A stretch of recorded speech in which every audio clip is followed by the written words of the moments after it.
The semi-main event, so to speak, is going to be a World Championship fight for the WBC Lightweight World Champion, the title which has been vacated by Humberto Soto when he moved up in weight. And we're going to have Antonio DeMarco versus Jorge Linares, two-time World Champion. Jorge Linares is going to challenge for that title. And before that, we are going to have another amazing showdown, and that's going to be Kendall Holt versus Danny Garcia. Kendall Holt and Danny are both here, and we're going to introduce them in a little while. I think we came up with many good titles. There was the World of Weights, there was Lightweight Lightning, there were all these great titles, but I really have to say, I think Gary, together with Gary, we really came up I think with the perfect title for this fight here. I really think it's the best title we have ever come up with, believe it or not. Because it really is amazing when you look at the accomplishments of Bernard Hopkins, how many times he has beaten the odds, and how many times he has made believers out of us. And yet here at almost age 47, he's going to go and do it yet again. Ripley's, believe it or not, is a tremendous organization. It's a global organization with a worldwide presence. Here in the United States, they have many museums. The one in New York is right across the street. And I encourage, for those of you who haven't seen it yet, go by and stop. It really is, believe it or not, it's amazing. And they have about 12 million visitors across the country in their different locations, and I really want to thank Ripley's, believe it or not, for making their platform available. They're going to activate in all of these museums. They're really going to promote this fight, so we're very excited to have the Ripley's or not, one of the real American brands involved in this fight here, and this is what this fight is. It's a real American brand. It's a real American fight. It's a tremendous fight, and thank you, Ripley's, for being part of that. I'd like to turn it over now to our co-promoter, Gary Shaw, to make some opening remarks. Thank you, Richard. Thank you all for coming here today. We had a great press conference in LA yesterday. We spoke for about 3 minutes. Bernard spoke for about 28 minutes. We'll do all our talking in the ring. It is a great card. Thank Mark Taffet, HBO, pay-per-view. I think what Richard and I wanted to do more than anything was give the fans not just one great fight in Bernard and Chad, but give them a great pay-per-view card under it as well. And as you heard Richard say, Linares and DeMarco is a great fight. It's a 50-50 fight. Danny Garcia, a young up-and-coming fighter, against Kendall Holt, former world champion. I believe probably the best 140-pounder in boxing today. Certainly punches harder than anybody else in the 140-pound division. I think it's going to be one hell of a great card. For those that are going to Staples, they're going to see it live. For the rest of you on pay-per-view, you're going to get your money's worth. We guarantee it. Richard, thank you, and I thank Bernard for taking the fight with Chad. You all know that we've been chasing Hopkins around the world for about 3 years now, so we're glad that the little cat caught the mouse. So I'll turn it back to Richard to introduce Mark and everybody else, and then I'll introduce Kendall, and the Garcia will be introduced by Richard. Thank you. Thank you, Gary. Actually, Gary Shaw is volunteering. You're next. Here we to hammer it in. I'm maybe crazy, but I'm not stupid. Here we go. Oh! Ah! Just kidding. Let's take this all the way home. Oh yeah. Thanks, 5 people. Okay. Let's get this nail out. This is the good picture here. Here we go.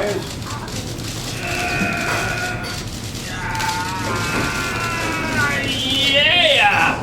Ladies and gentlemen, Ripley's Believe It or Not Sideshow Wonders.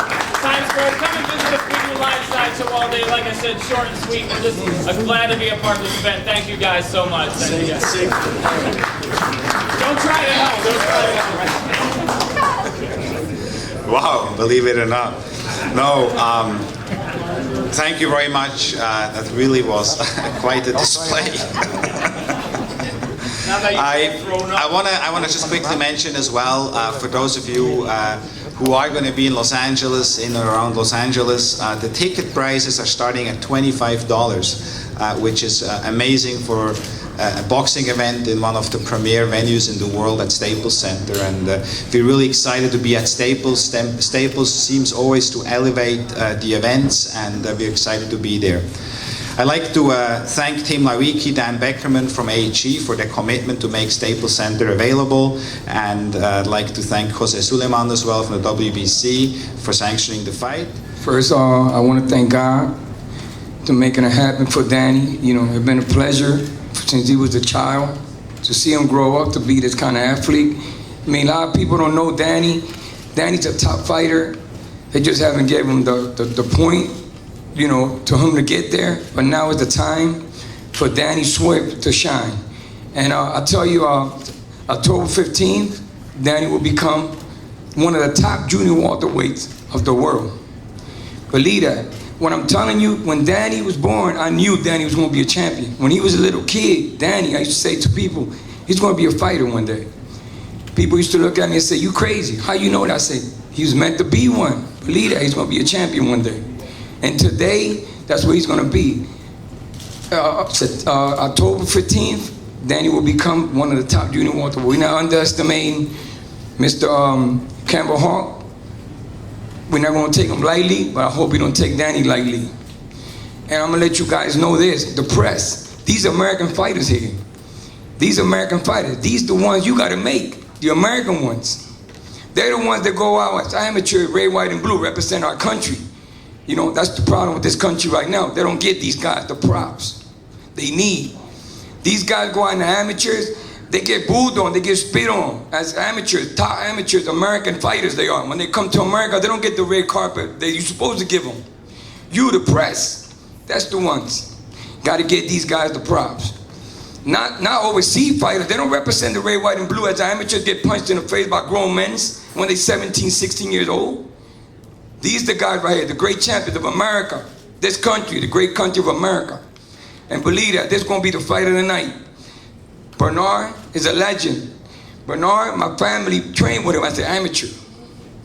Okay, people don't know that. They look at us like, oh, they nobody. Believe this. Danny's going to be the junior welterweight champion of the world, and I promise you, as long as I'm breathing, it's going to happen. Thank you very much. Thank you, Angel. Danny Swift Garcia, with a record of 21-0, is 23 years young, is one of those young fighters which Golden Boy really has made an effort in over the past couple of years to bring along. We think Danny is ready. We know Danny is ready. He was in with Mike Arnautis, with former world champion Nate Galaxy Warrior Campbell, and passed those tests with flying colors. This is the biggest test of his career, no question about it. It is for the NABO title. It is for some of the top rankings within the ranking organizations as well. So this is, for Danny, the toughest test. We know he's ready. And I want to thank as well Al Heyman, Danny Garcia's manager, for his guidance to help get Danny to this point. We know he will deliver on October the 15th and come home with the NBO belt. It's a pleasure now for me to introduce to you Danny Swift Garcia.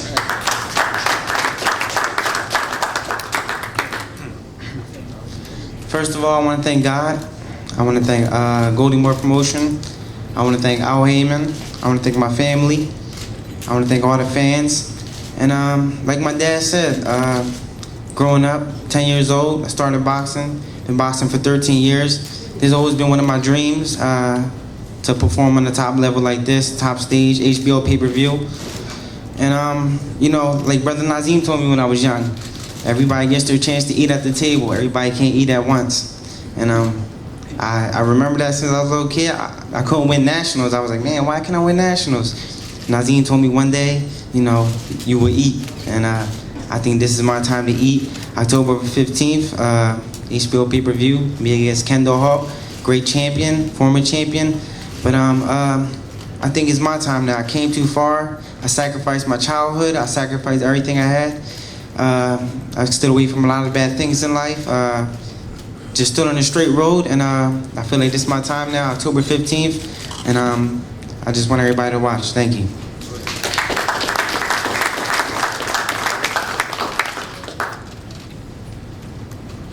All right, let's get the show started. This is the belief side. This is the knots. You're in the wrong place, sir. At the end of the day, we had to move the young girl in LA yesterday to this side. It's not going to happen on October 15th. Not going to happen for you, Danny. Not going to happen for you, Hopkins. Not going to happen for Linares. This is going to be a Gary Shaw production, big night at Staples. And you're going to find out why the believers don't come true. For those of you that are basketball fans, I'm sure you remember the Miami Heat, the ESPN sideshow with LeBron, the millions they spent, and at the end of the NBA season, it was Dallas with the trophy. This is the Heat, this is Dallas. They all understand that. I know Danny Garcia well. Danny may not remember, but I went to a few amateur tournaments to see him and try to recruit him myself. So it's a shame that you went with Golden Boy and gonna taste this defeat, but that's what happens. Believe it or not, he did. That's it. Mr. Garcia, I don't know how good of a trainer you are, but the way you speak, you should be a promoter. And let me introduce you to Kendall, Holt, an American. So, Kendall is a USA American. He's managed by Brandon Jacobs. So if we can beat you in the ring, we're going to kick your ass outside the ring. I believe Kendall is the top of the class at 140 pounds. I don't believe anybody can punch harder than Kendall Holt. And those of you that have seen his last couple of fights and seen his put his opposition to sleep know how hard Kendall can punch. Kendall had some bumps in the road along the way recently. We've overcome all of those. He's had some big wins. He's ready for this fight. He'll tell you how ready he is. You're going to see a great fight because Danny Garcia is a hell of a young kid with very fast hands, but he's never felt a punch like Kendall Holt has. So you're going to get the young guy with the fast hands who thinks he has power versus the guy that we know has power. It's my pleasure to introduce to you Kendall Holt. First of all, I'd like to thank God. I'd like to thank Gary Shaw, HBO, Team Garcia for giving me this opportunity. I'm just happy to be here. Not only because I'm fighting, but because I'm sharing the stage with two great champions. A lot of guys in the press have been asking me, am I surprised that Garcia took this fight? No, I'm not surprised because he wants to prove he's the best.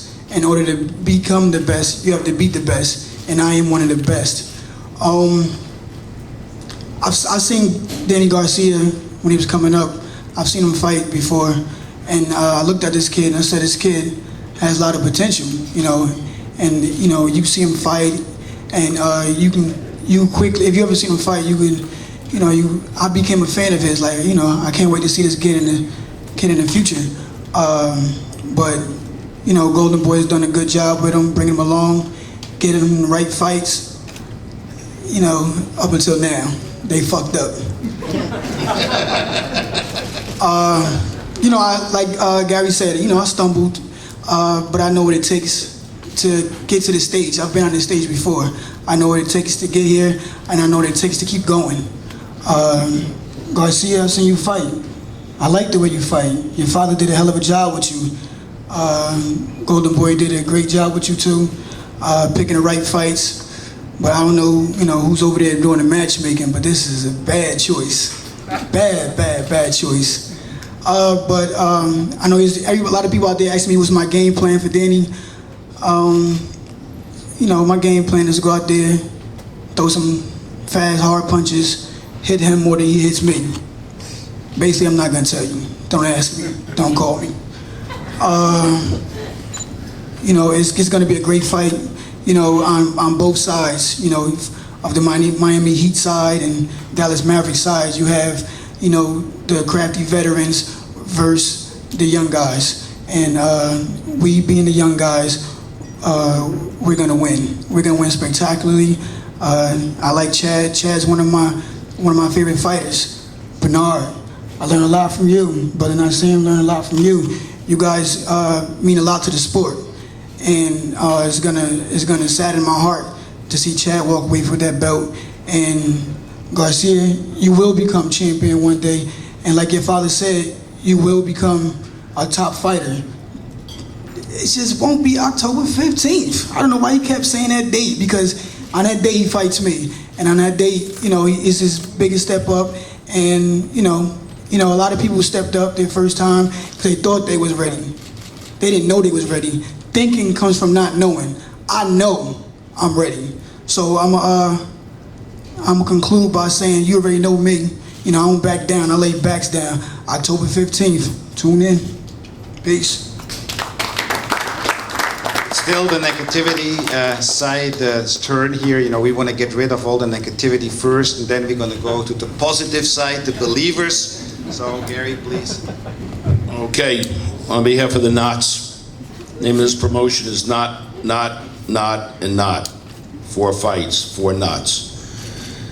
To you, Mr. Believe It or Not, at the end, on the wrong side of the dais, I will have for you at the end of October 15th a book of matches so you can melt the wax of Bernard Hopkins.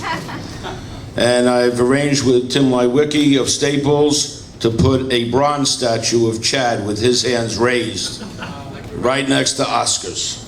So that's what's going to happen. Let me tell you what you're going to hear today on the dais.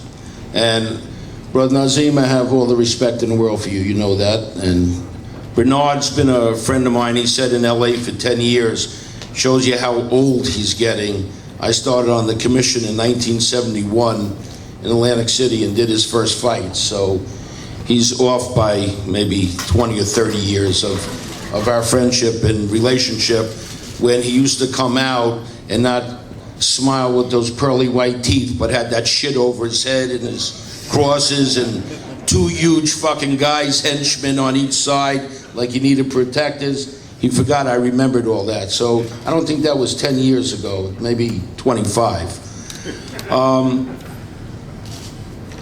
Let me tell you why he's gonna lose. He is a great champion. He's done a lot for the sport, maybe more than anybody else, and maybe doesn't even get all his due, and I'm serious about that, for what he's done for the sport, and even the revival of the 175-pound weight division. But Chad is younger, he's faster, he's got a spectacular jab, and you're gonna see him throw the combinations like the old Chad Dawson. They're gonna be going up and down faster than Bernard can see him. Why is Bernard a champion? Why has Bernard been fighting so long? Because Bernard is one of the smartest fighters in the world. He knows who to fight, and he knows who not to fight. And up till we trapped him in our little mouse cage, he stayed away from Chad Dawson. He knew Chad Dawson was the wrong fighter for him. Always knew that. But we finally got in the ring.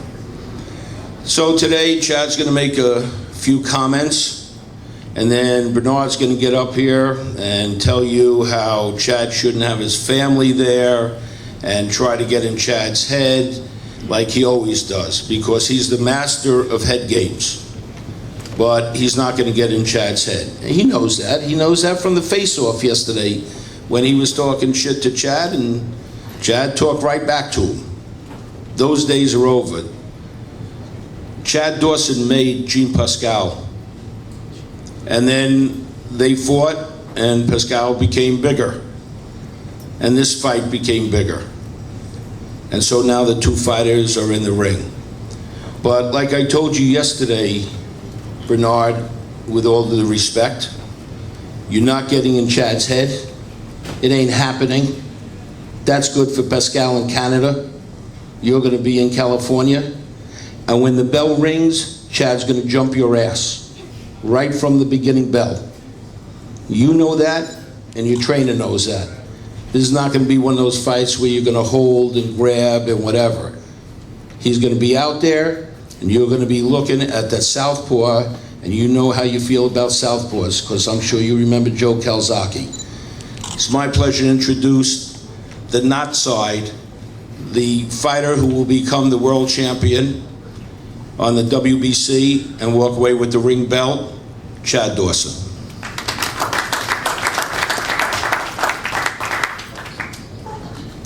I want to thank everybody for coming out, the media, HBO for having me on again. I want to thank Bernard for finally taking the fight. I want to thank Gary Shaw for having faith in me and still put me on. And even though I had a bad loss to John Pascal first time out, then Bernard came back and beat him after that, beat him twice. Because I thought Bernard won the first fight. It was a good fight, but me and John Pascal are two different fighters. I'm more of a laid-back boxer. And a lot of people think I can't punch, but October 15th, I'm going in. I'm not going in for a decision. I'm going in for a knockout. Bernard Hopkins is 47 years old, 29, and honestly, I don't see any way he can beat me. I thought that for the last 3 years, and I still think it now. And Bernard's gonna have to be on his A game on that night because it's over. Thank you. That's all I gotta say. Thank you. Team Hopkins, I'd like to introduce to you Team Hopkins, a group which is very close-knit, which has worked together through so many, and I mean so many great successes. A lot of, fighters, Chad just said, they won't, when they wake up the next morning after the fight, they still don't know what happened. And today, some of those fighters still don't know what happened when they went into the ring with Bernard Hopkins. And that's what Bernard Hopkins does. That's who he is. That's how he fights. And that's the team he has around him, which help him to prepare, condition, and really be in the best possible shape. I'd like to acknowledge his attorney, Eric Meltzer, who is here, Danny Davis, who's been with him for so many years. Malik, all of you guys, great to have you here. And now his trainer, Gary mentioned his name, is one of the most accomplished trainers in the sport of boxing. Really a strategist who knows how to put the perfect game plan together. And then of course his brother Nassim Richardson.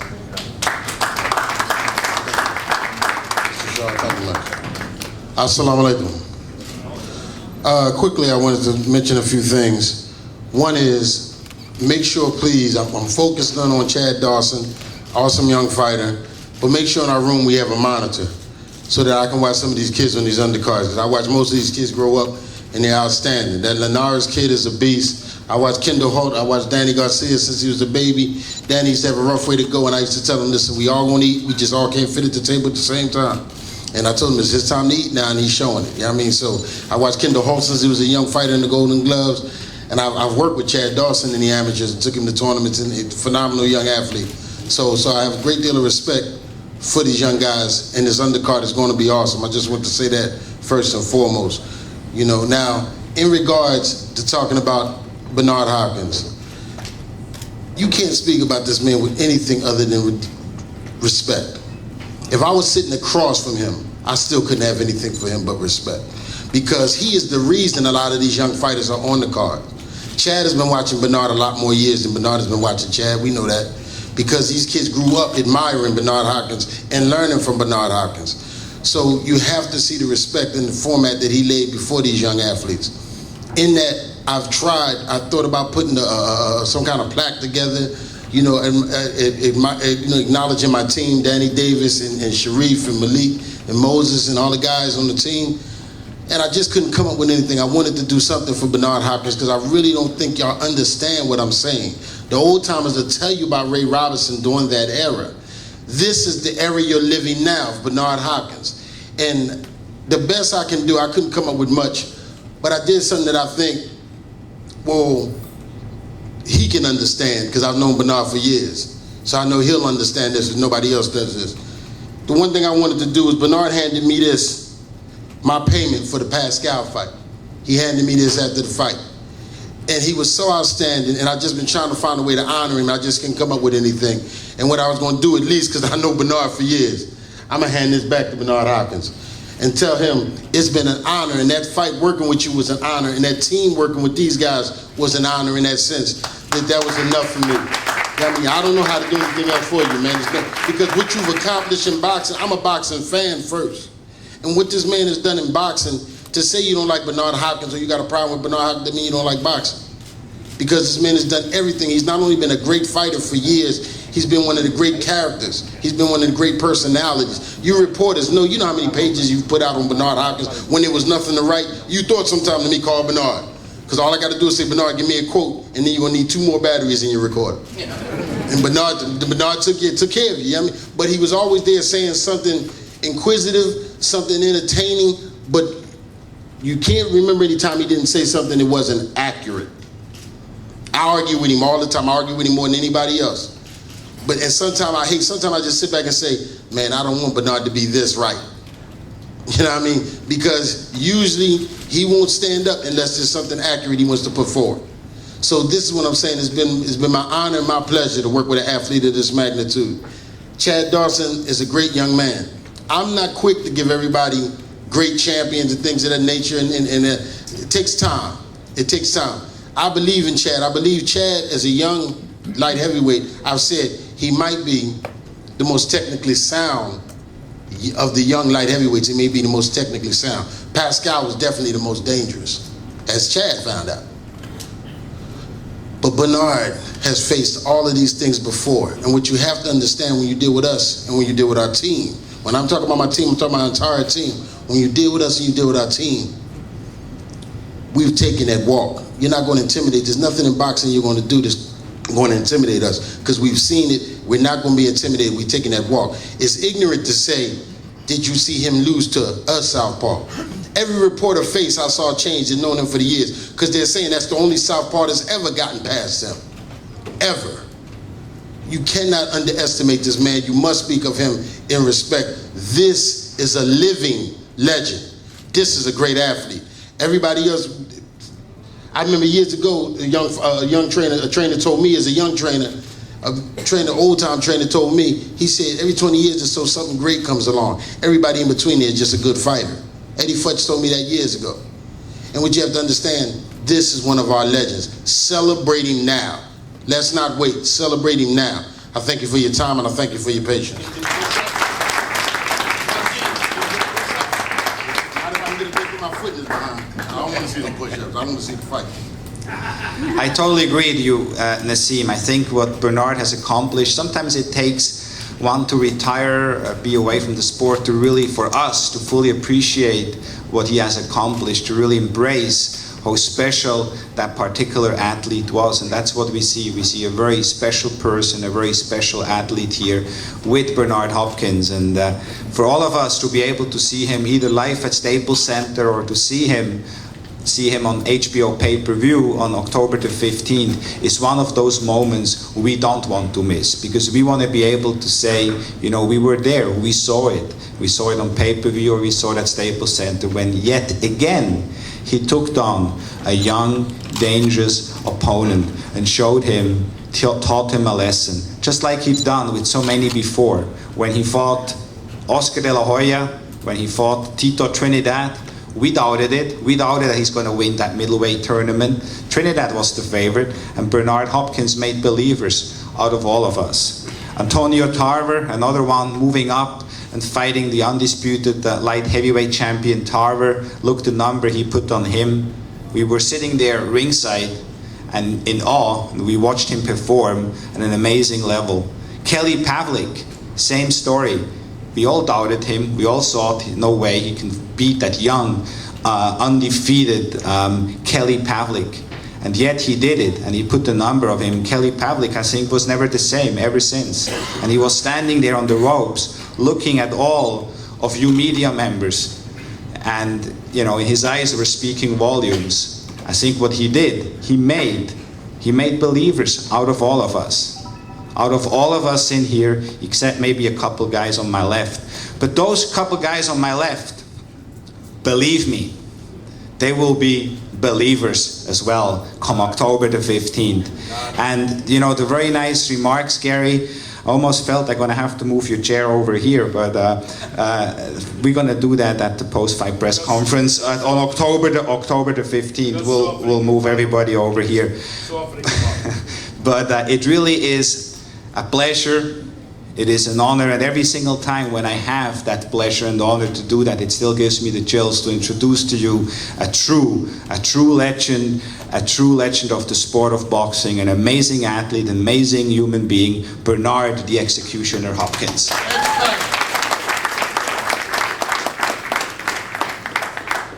Gary Shaw, thanks.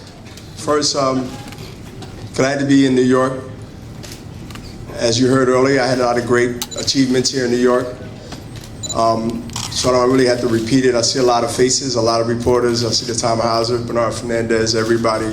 All my guys that either wrote their opinions, which I respect, and sometimes they went other ways and sometimes they went my way. It's only opinion, but I want to feel something, I want to correct something real quick, because it's not really a correction.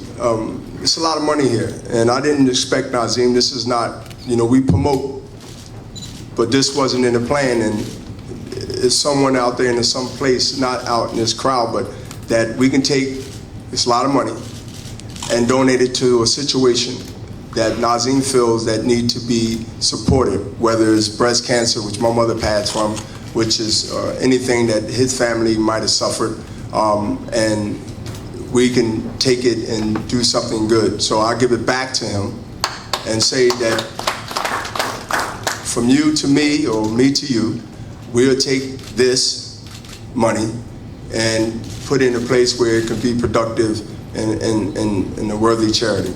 So here you go.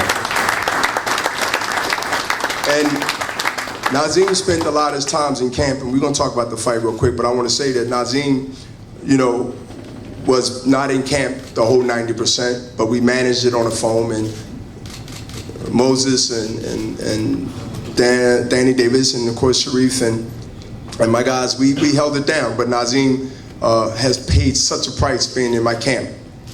And when you analyze things, you know that he has to eat too, and he has to provide for his family, and he has to see the deers and the acres and the things that life bring you when you work hard. So we was good and we was cool.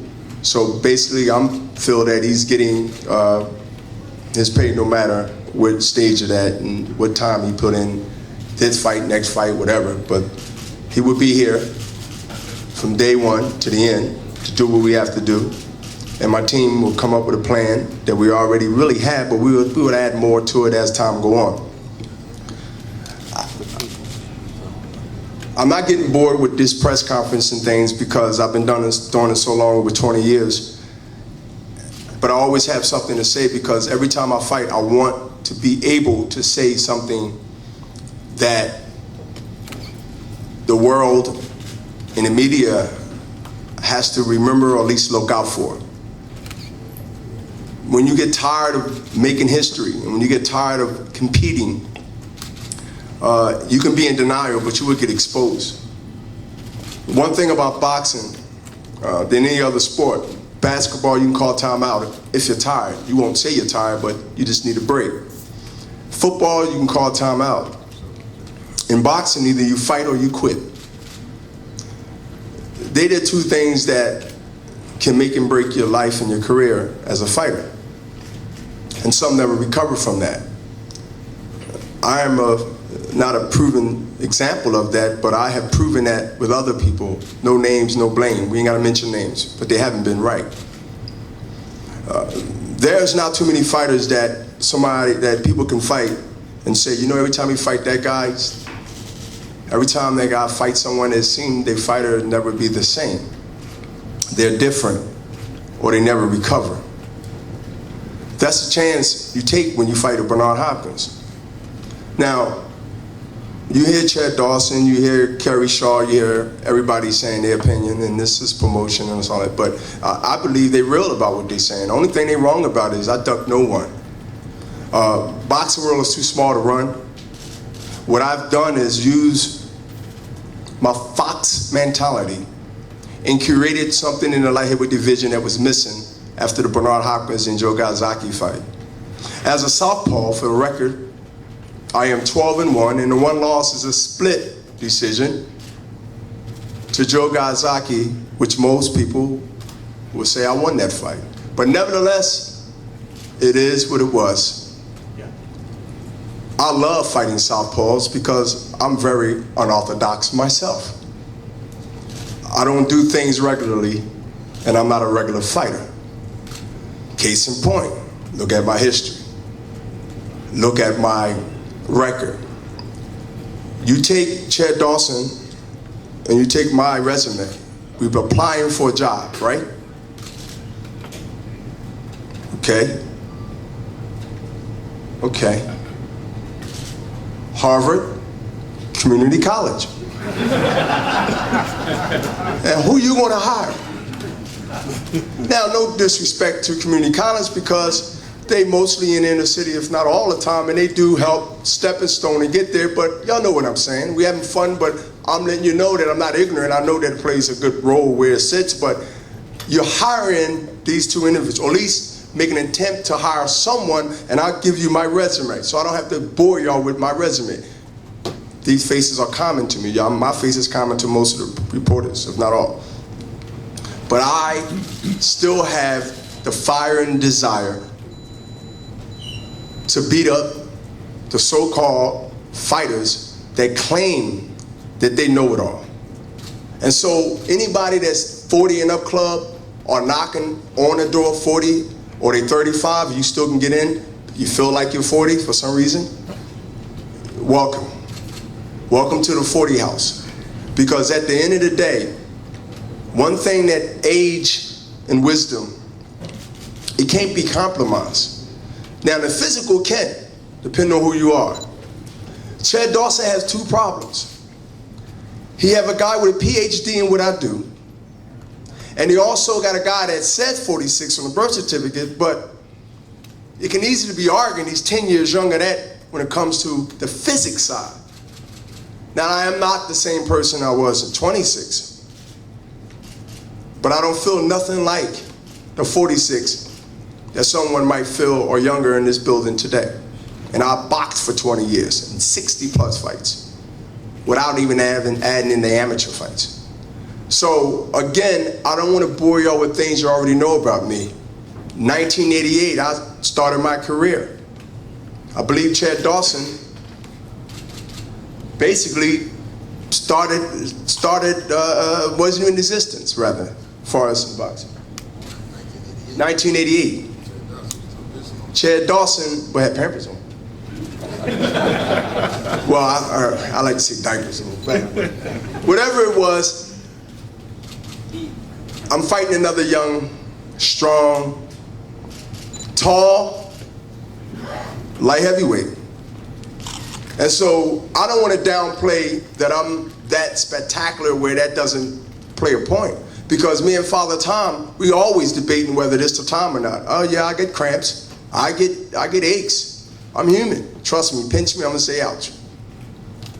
But watch come March 15th to see if I either kept him away or if the family come that night.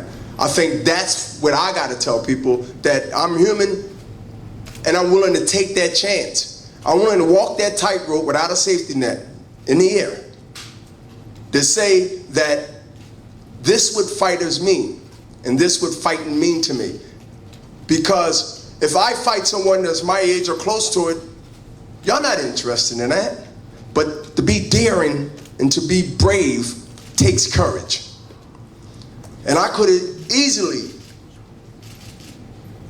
said, I don't want to fight Jean Pascal, but he called me out.